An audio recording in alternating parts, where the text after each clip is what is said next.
चुड़ैल की कहानी, हिंदी में डरावनी कहानी। गांव में एक सुनसान हवेली थी जिसे लोग भूतों वाली हवेली कहते थे। वर्षों पहले वहां एक औरत रहती थी जिसका नाम था चंदा। चंदा बहुत सुंदर लेकिन अकेली महिला थी। गांव वालों को उससे कुछ अजीब सा डर लगता था।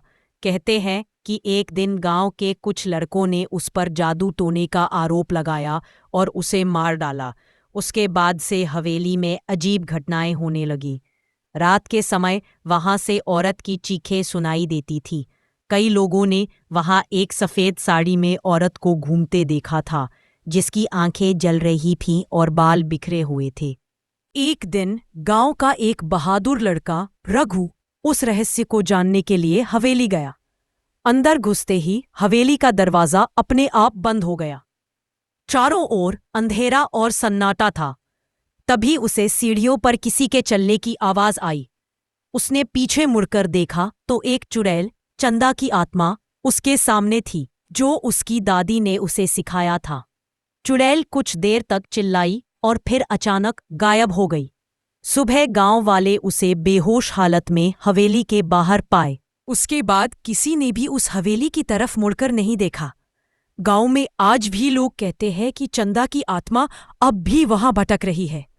रघु के बाद कोई उस हवेली के पास नहीं गया। लेकिन कुछ वर्षों बाद गांव में एक नई लड़की मीरा आई जो एक पत्रकार थी।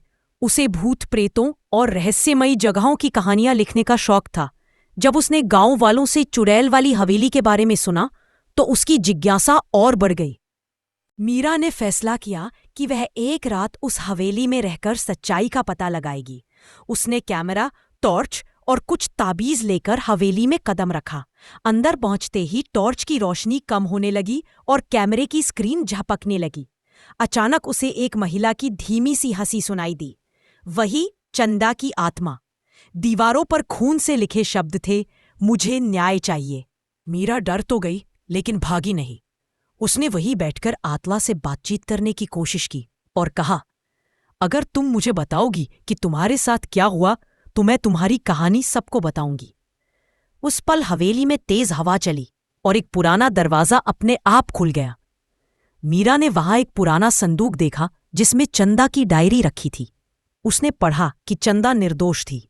गांव के कुछ लोग उसकी संपत्ति हड़पना चाहते थे, इसीलिए उसे जादू टोने के झूठे इल्जाम में मार दिया गया। मीरा ने चंदा की पूरी कहानी अखबार में छाप दी। जब गांव वालों ने सच जाना तो उन्होंने चंदा की आत्मा की शांति के लिए पूजा करवाई।